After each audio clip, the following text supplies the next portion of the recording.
Hi friends, இன்றைக்கி நம்ம லாகில் பார்க்க போகிறது என்னன்னு சொல்லி பார்த்தீங்கன்னா, என்னோட பிரதரை கோயம்புத்தூரில் காலேஜில் விடுறதுக்காக நாங்கள் போயிருந்தோம். ஏர்லி மார்னிங்கே கிளம்பியாச்சு ஃப்ரெண்ட்ஸ். ஏர்லி மார்னிங்கு நம்ம மதுரைக்கு அடுத்தபடியாக ஒரு ஹோட்டலில் ரெஃப்ரெஷ்மெண்ட் பண்ணிவிட்டு நம்ம போன ஃபஸ்ட்டு பிளேஸ் என்னன்னு சொல்லி பார்த்தீங்கன்னா, பழனிக்கு நியர்பையில் உள்ள கணக்கன்பட்டி சித்தர் கோயில். கணக்கன்பட்டி சித்தர் இப்போ ரீசெண்டாக ஃபேமஸ்ஸு, எல்லாருக்கும் தெரிஞ்சிருக்கும். தெரியாதவங்க இந்த வீடியோவை ஃபுல்லாக பாருங்கள். இதுதான் அந்த சித்தர் வாழ்ந்த குடிலில் போய் சாமி தரிசனம் பண்ணோம். அவங்க யூஸ் பண்ண திங்ஸு எல்லாமே வச்சுருந்தாங்க. பவர்ஃபுல்லான சித்தர், நீங்களும் ட்ரை பண்ணி பாருங்கள். பழனி போனால் அந்த டெம்பிளை கண்டிப்பாக விசிட் பண்ணுங்கள். அதுக்கப்புறமா சித்தர் வாழ்ந்த பிளேஸில் ஒவ்வொன்றா தரிசனம் பண்ணிவிட்டு அதுக்கடுத்து ஜீவசமாதியை நோக்கி நாங்கள் நடக்க ஆரம்பித்தோம். அங்கே உள்ள பிளேஸ் எல்லாமே ஃபுல் அண்ட் ஃபுல் ரொம்ப பீஸாக இருக்கும். முடிஞ்சால் கண்டிப்பாக நீங்கள் ட்ரை பண்ணி பாருங்கள். இந்த கோயிலுக்கு ஃபுல்லாமே அப்படியே ஒரு இயற்கையால் சூழ்ந்த பகுதி மாதிரி தான் இருக்கும். போய் பாருங்கள். இதுதான் நான் காட்டுறது ஃபஸ்ட்டு ஜீவசமாதி. நாங்கள் போனப்போ பூஜை நடந்துக்கிட்டு இருந்துச்சு.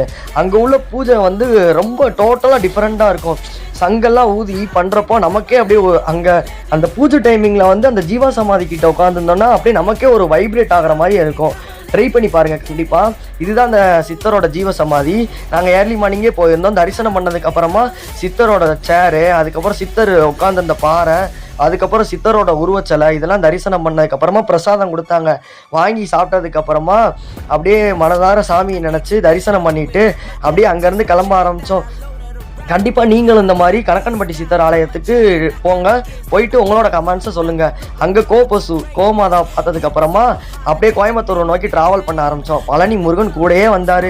காலையில் பிரேக்ஃபாஸ்ட்டு சாப்பிட்ணும்னு சொல்லி நம்ம போன ஹோட்டல் தான் ஹோட்டல் ஆனந்தம். அப்படியே நாங்கள் கோயம்புத்தூரை நோக்கி போக ஆரம்பித்தோம். கோயம்புத்தூர் நியர்பையில் தான் இருக்குது இந்த ஹோட்டலு. டேஸ்ட் வைஸ் பார்த்தா ரொம்ப சூப்பராக இருந்துச்சு. குவாலிட்டி நல்லா இருந்துச்சு.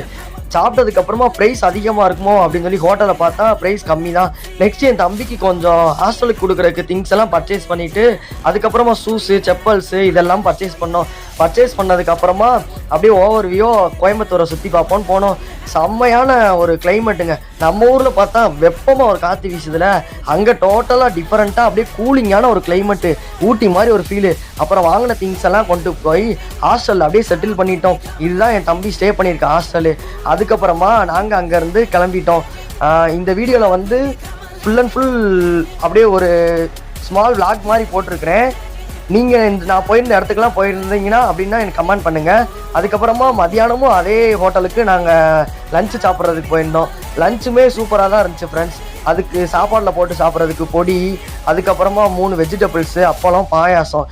அதுக்கப்புறமா சாப்பிட்டுட்டு அங்கேருந்து நாங்கள் கிளம்ப ஆரம்பிச்சிட்டோம். அப்படியே ஒரு ரெஃப்ரெஷ்மெண்ட்டுக்காக மதுரை வந்தோம். பிடிச்சிருந்தா லைக் பண்ணுங்க, கமெண்ட் பண்ணுங்கள். தேங்க்யூ.